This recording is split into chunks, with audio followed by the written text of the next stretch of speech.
بسم اللہ الرحمن الرحیم۔ حضرت امام حسین رضی اللہ تعالی عنہ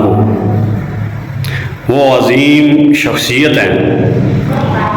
کہ جن کے بارے میں نبی کریم صلی اللہ علیہ وآلہ وسلم نے بارہا فرمایا، سید شباب اہل الجنہ الحسن والحسین، کہ حضرت حسن اور حضرت حسین رضی اللہ تعالی عنہما جنتی نوجوانوں کے سردار ہیں۔ اور بارہا نبی کریم صلی اللہ علیہ وآلہ وسلم نے فرمایا، اے اللہ، میں ان حسن و حسین سے پیار کرتا ہوں، محبت کرتا ہوں، یا اللہ تم بھی ان سے محبت فرما، اور جو ان سے محبت کرے اے اللہ تو ان سے بھی محبت فرما۔ کرب و بلا کے میدان میں حضرت امام حسین رضی اللہ تعالی عنہ کو بڑے ہی ظالمانہ طریقے سے شہید کیا گیا۔ اس وقت حکومت یزید کی تھی، اور یزید کے بارے میں بعض لوگ بے جا اس کی تعریفیں کرتے ہیں اور اسے ایک اچھا آدمی پر کروانے کی کوشش کرتے ہیں، حالانکہ اہل سنت کا موقف یزید کے بارے میں کیا ہے آگے چل کے میں بات کروں گا۔ پہلے ان علماء کے بیانات سنیے، ان علماء کی رائے سنیے کہ یزید کے بارے میں اہل سنت کا موقف کیا ہے۔ یزید پلید علیہ ما یستحقہ من العزیز المجید قطعاً یقیناً باجماع اہل سنت فاسق و فاجر و جری علی الکبائر تھا۔ اسی قدر پر ائمہ اہل سنت کا اتباق و اتفاق ہے، صرف اس کی تکفیر و لعن میں اختلاف فرمایا۔ واقعہ کربلا میں یزید نے حضرت حسین کو شہید کروایا تھا۔ میرا بھائی بات یہ ہے کہ اقتدار تو یزید کا تھا نا، حکومت اسی کی تھی، تو اس لیے اس کی ذمہ داری سے وہ بری تو نہیں ہو سکتا۔ واقعہ کربلا سے بھی بعض اعتبارات سے زیادہ بھیانک اور زیادہ گھناؤنا واقعہ بنو امیہ کی تاریخ ہے، جس کو لوگ جانتے ہی نہیں۔ مدینہ کے کچھ لوگوں نے بغاوت کی اور انہوں نے اس کے خلاف فوج بھیجی، اور فوج کو جو مدینہ فتح کر لیا 3 دن کے لیے حلال کر دیا، جو چاہو کرو، یہاں جسے چاہو مارو، جسے چاہو لوٹو، جس کا گھر چاہو برباد کرو، جس عورت کو چاہو ریپ کرو۔ اور یہ مدینہ النبی کے اندر ہوا۔ تو قرآنی جماعت نہیں مانتے، قرآنی جماعت تو صحابہ ہیں جن کے بارے میں سوچنا غلط کفر ہے، اور یزید کے بارے میں جو مرضی سوچتے رہو، ہم تو نہ گالی دیتے نہ تعریف کرتے ہیں۔ دیکھیں صاحب، بالکل چھنی چھنائی بات ہے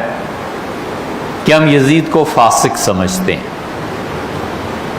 ہم ایک جملہ یزید کی تعریف میں نہیں کہتے۔ انتہائی بےہودہ آدمی تھا، پرلے درجے کا فاسق و فاجر تھا، اور مسلمانوں کا خون بہانے والا تھا۔ پچھلی پوری امت نے، یہ اب کچھ 2-4 بے وقوف پیدا ہو گئے ہیں، یہ یزید کو سر پہ چڑھائے ہوئے ہیں، اور کچھ پہلے بھی ایسے تھے، ایک طبقہ تھا اور یزید کو وہ پیغمبر علیہ الصلوۃ والسلام سے معاذ اللہ برتر سمجھتا تھا۔ ان سارے بدبختوں کو چھوڑ کے یزید جیسے آدمی کی کوئی تعریف کرے گا؟ ائمہ کے درمیان اس پہ بحث ہوئی ہے کہ یزید مسلمان بھی تھا یا نہیں تھا، تو اس لیے یزید کے بارے میں صاف ہے۔ حنفی فقہا میں 2 گروہ، کچھ اسے کافر کہتے ہیں، کچھ اسے فاسق کہتے ہیں، اس سے زیادہ کیا بات ہو۔ بہت سے لوگ یزید کے حق میں ہیں، وہ ایک حدیث مبارک کو پیش کرتے ہیں کہ نبی کریم صلی اللہ علیہ وسلم نے ارشاد فرمایا کہ جو قسطنطنیہ کی جہاد میں شرکت کرے گا اس کے لیے مغفرت کا وعدہ ہے، مغفور اللہم، ان کی معافی ہے، ان کے گناہ معاف کر دیے جائیں۔ تو بعض لوگوں کا کہنا ہے جو یزید کے حامی ہے کہ جب یزید قسطنطنیہ کی جہاد میں شریک ہوا ہے، اس کی گناہ کی معافی کا وعدہ اللہ کے نبی نے فرما دی ہے، تو آپ ان کو فاسق اور فاجر کس بنیاد پہ کہتے ہیں؟ یہ بات اچھی طرح ذہن نشین فرما لیں، کسی بھی عمل صالح پر جب معافی کا وعدہ ہوتا ہے کہ جو شخص یہ نیک کام کرے گا اس کے گناہ معاف کر دیے گے، اس کا معنی یہ ہوتا ہے کہ اس کے گزشتہ سال کے گناہ معاف کر دیے جائیں گے، یہ نہیں کہ اس کے آئندہ جو گناہ کرے گا وہ بھی معاف کریں گے۔ ہاں البتہ بعض اعمال پر اگر اللہ کے نبی اور بعض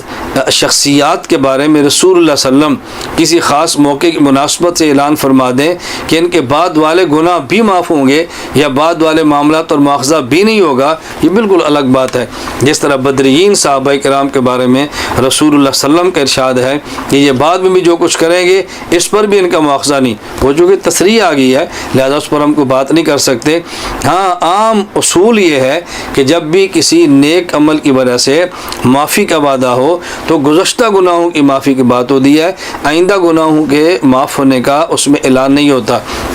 اسی طرح اب یہ بات یہاں بھی سمجھے، قسطنطنیہ کے جہاد میں جو شریک ہوگا اس کے گناہ معاف ہے۔ کیا مطلب؟ جو گزشتہ گناہ تھے وہ معاف ہے اور جو بعد والے گناہ ہیں اس کی معافی کا تذکرہ ہرگز اس قسطنطنیہ والی حدیث میں موجود نہیں، لہذا اس کو بنیاد پر آئندہ گناہوں سے بھی اس کو پاک قرار دینا یہ بات ہماری سمجھ سے بالا ہے۔ اس لیے جن گناہوں کی بنیاد پہ اہل سنت والجماعت کے اکابر، اسلاف، مشائخ یزید کو فاسق کہتے ہیں وہ اس قسطنطنیہ کے جہاد سے پہلے کے گناہ نہیں بلکہ بعد کے گناہ ہیں۔ حضرت حسین بن علی کا قتل رضی اللہ عنہ بعد کا ہے، اہل بیت کا قتل یہ بعد کا ہے، یزید کا فسق و فجور یہ بعد کا ہے، اس لیے بعد والے گناہوں کو دیکھ کر ہم فاسق کہتے ہیں، اس سے پہلے والے گناہوں کو دیکھ کر فاسق نہیں کہتے۔ بعض لوگ کہتے ہیں جی وہ تو یزید بیٹھا ہوا تھا دمشق میں اور امام حسین شہید ہوئے کربلا میں کوفے کے قریب جا کے، تو امام حسین نے اس نے تھوڑا آرڈر دیا تھا، بھائی اس نے آرڈر نہیں دیا تھا پر بعد میں اس پہ ان کے خلاف کارروائی کرتا۔ کس کے خلاف کارروائی کی؟ وہ راضی تھا، اس قتل پہ راضی تھا۔ جب کوئی آدمی، حدیث میں آتا ہے کوئی آدمی گناہ کرے اور دوسرا آدمی اس گناہ میں موجود نہ ہو لیکن دور سے بیٹھا اس گناہ پہ راضی ہو تو وہ ایسا ہے جیسے گناہ میں شریک ہے۔ پہلا سیاسی گناہ جو ہے عظیم گناہ، وہ دنیا کے روئے زمین کے جو سب سے اونچے درجے کے اولیاء اللہ ہیں ان کو شہید کرایا اس نے، ان کا پانی بند کیا، ان کو ایذائیں پہنچائیں، ان کو تکلیفیں پہنچائیں۔ دوسرا کام انہوں نے کیا کہ مدینہ پہ چڑھائی کی یزید نے فوج بھیج کے، کیونکہ اہل مدینہ نے یزید کی حکومت تسلیم کرنے سے انکار کر دیا تھا، تو 3 سال کی حکومت کے بعد اس نے مدینے پہ اپنا لشکر بھیجا اور بے تحاشا قتل کیا ان لوگوں نے، اور مدینہ کی بے ادبی کی اور مدینہ کی اینٹ سے اینٹ بجائی۔ پھر جناب تیسرا اس کا سیاسی گناہ وہ یہ ہے کہ اسی لشکر کو اس نے مکے بھیجا، اس لیے کہ مکے والے بھی اس کی حاکمیت کو تسلیم نہیں کرتے تھے اور عبداللہ ابن زبیر تھے وہاں پہ حاکم، تو وہاں عبداللہ ابن زبیر کی حکومت ختم کی جائے، تو مکے کا محاصرہ کیا اور مکے پہ پتھر پھینک کے،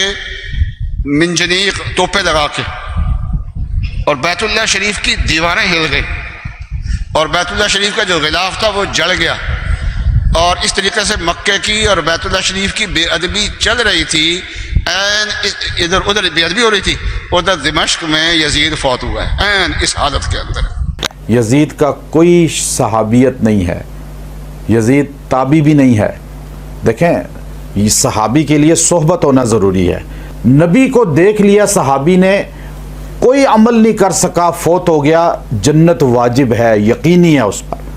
بخشا ہوا ہے صحابی۔ لیکن تابی کے لیے صحبت نہیں ہے شرط، تابی کے لیے کیا ہے؟ اتباع، صحبت کے ساتھ اتباع۔ حضور نے صحابی کے لیے لفظ صحابی کہا، تابی کے لیے تابی کا لفظ، تابی ہر دیکھنے والا صحابی کو تابی نہیں ہوتا، ورنہ مروان بھی تابی ہے، پھر عبد الملک بھی تابی ہے، سلیمان بھی تابی ہے، ابن زیاد بھی تابی بن گیا، کیونکہ صحابہ کا تو دیکھا ابن زیاد نے، شمر نے بھی دیکھا ابن زیاد صحابہ کو، انس بن مالک کو دیکھا۔ صحابی کو دیکھنے والا تابی نہیں ہوتا بلکہ صحابی کی اتباع کرنے والا تابی ہوتا ہے۔